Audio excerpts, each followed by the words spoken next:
This is Steve Colano, and this is Confidential Remarks.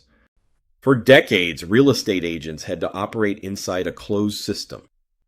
Because market information and technology were centralized within large firms, a license was effectively a lease on the tools required to do business. To gain access to those tools, agents accepted a heavy economic trade-off, surrendering 20 to 30% of every commission check. That money was used to subsidize the brokerage's physical offices, proprietary databases, and internal legal departments.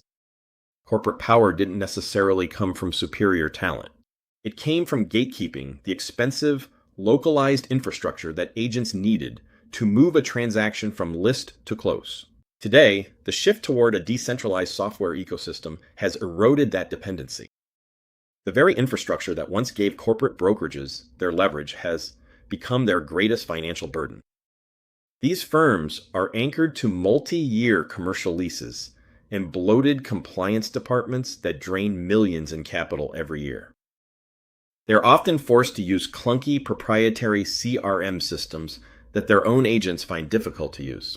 This invites a question of first principles. If an agent can now source every essential tool from the open market, what value is a traditional brokerage actually providing?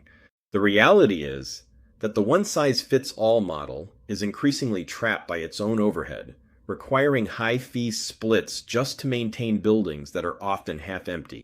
If we strip away the legacy baggage and ask what a modern agent actually needs to remain legally compliant and serve a consumer, the list looks very different. The foundational layer is the multiple listing service. The MLS functions as a cooperative marketplace where listings are shared across the entire industry, rather than being held in a private corporate silo. Because every listing flows through the central hub of the MLS, a boutique brokerage with 5 agents can compete for consumer eyeballs on the exact same terms as a national conglomerate. In this environment, market exposure is no longer a corporate privilege. It is a utility that is available to any broker with a laptop and a license. Many independent brokers are now adopting the lean virtual model. By using cloud-based platforms like SkySlope or Dotloop, they manage every compliance audit trail and document workflow entirely online, eliminating the need for a physical office. This table maps corporate vulnerabilities to independent pivots. Instead of forcing agents into proprietary software, lean brokers connect preferred tools via automation.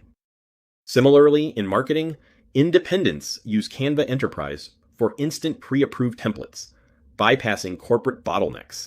These operators scale their business using virtual assistants and automated workflows, allowing them to handle higher volume without adding the weight of a traditional administrative payroll.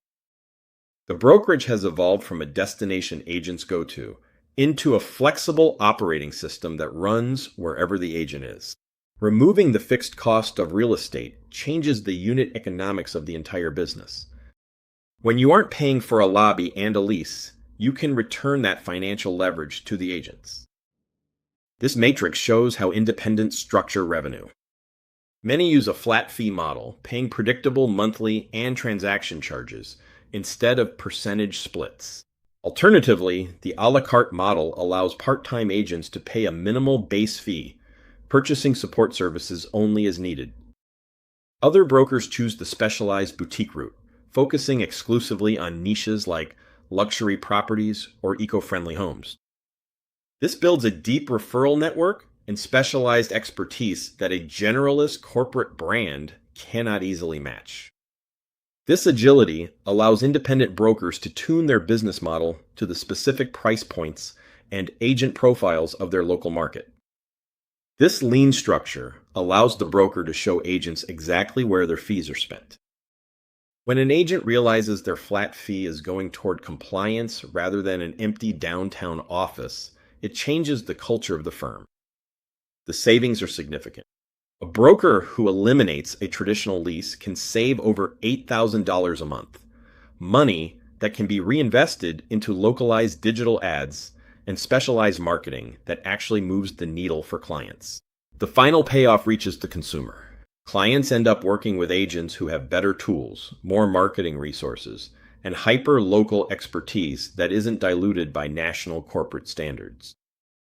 As more high-producing agents move toward these zero-overhead platforms, the legacy corporate model is forced to justify a cost structure it was never designed to defend.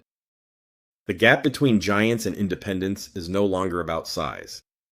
It's about who offers the most value with the least amount of friction. This has been Confidential Remarks.